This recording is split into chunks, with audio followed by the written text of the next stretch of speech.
can most definitely tell a difference. Extra 100 pounds I got on, so I'm not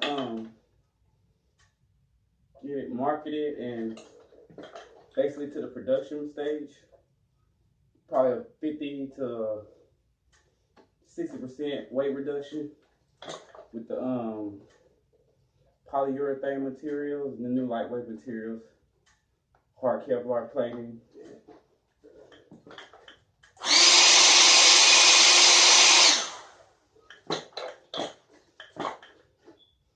Can you imagine this suit?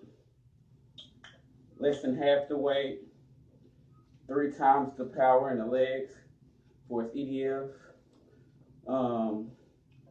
I did this by hand, so it's still human error. Imagine a prototype of this model machine, a CNC machine, to the precise millimeter or centimeter. It'd be a lot more functional, a lot more tighter, a lot more slim fitting. And then, like I said, less than half the weight, so I won't be putting as much energy into moving the suit itself. I'm just using brush motors right now. If I go to brushless and the CNC machine piece for my boot, I'll be able to make it more uniform, more low profile, built into the actual boot with a CNC machine. And I want to go a brushless motor, but I actually got my own inductive fan design that's like half the size with 50% more power, but at half the size. So I'll be able to take the legs down, force the EDF part quite a bit, just doing that upgrade, CNC machine, my own custom inductive fan motors that I do have, excuse me. Yeah, I do have them in development with the Davidson firm. Got them on hold right now. Been working on my exosuit. Like I said, I gotta do a little bit more work to it. But other than that, I mean, you can't do, see I bend my leg over like that? You can't do those other exoskeleton suits like that because the knee joint is fixed. It literally won't move that way.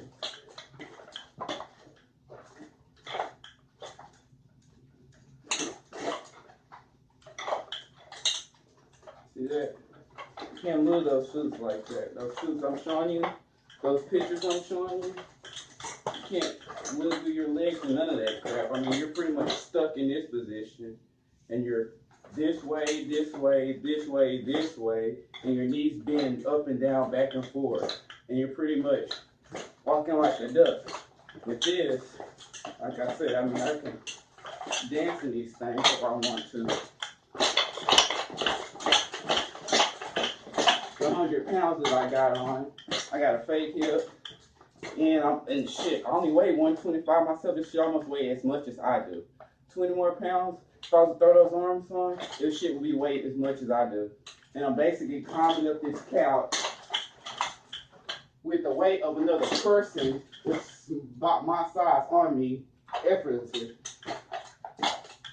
So you get an idea of what I'm saying for as it carrying itself. Like right now, I feel a little in the waist area because that's where my main belt harness is, so I'm strapped in. That's the only place you're gonna feel a little pressure. But once you bend and sit, it relieves that pressure off of you. My butt plate, once you sit, actually holds the back of the suit up. And now it's not even resting on the belt. It's not even resting on my shoulders. I can move around in the thing. And basically, all that pressure I was feeling on the main harness belt, it's gone. I don't feel it right now.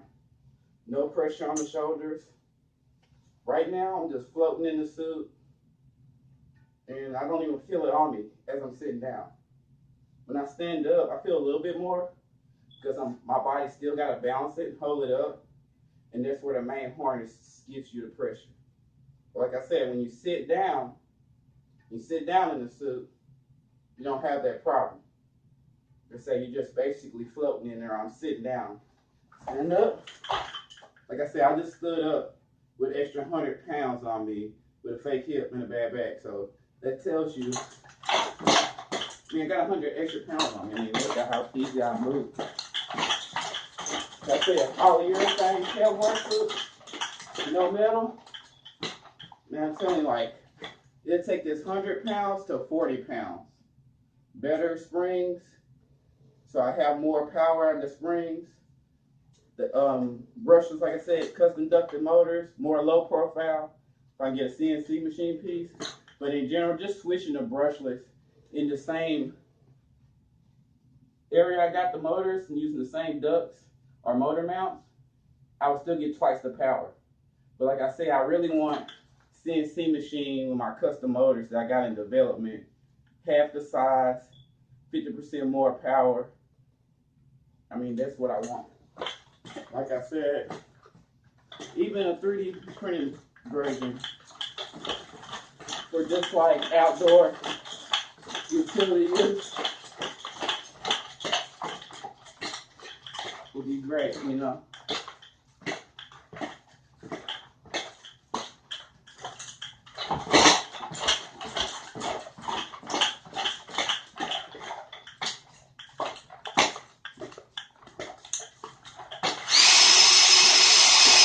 Yeah, like I said, you can really feel the difference. If I turn it off, I mean, you're not going to feel me pulling at these legs. When I turn it on, I can feel it a little bit, but it's not nearly as bad. Like I said, the new materials with weight reduction and the motors that's 2-3 times stronger. 3 times stronger just switching to brushless. And then once I, like I said, do a customized ducted fan of my own design, I'll take that 3 times and add another 50%. So you're looking at 4.5 times the power per leg. So if I'm getting 10 pounds of thrust out of these legs, I'll be getting more like, say, 15 to 20 pounds, like around 20 pounds a piece. So I go from 10 to 40 pounds of thrust. So my leg only weighs like maybe 25 pounds a piece. So that's why I said you can feel it, but it's not pulling the full weight off.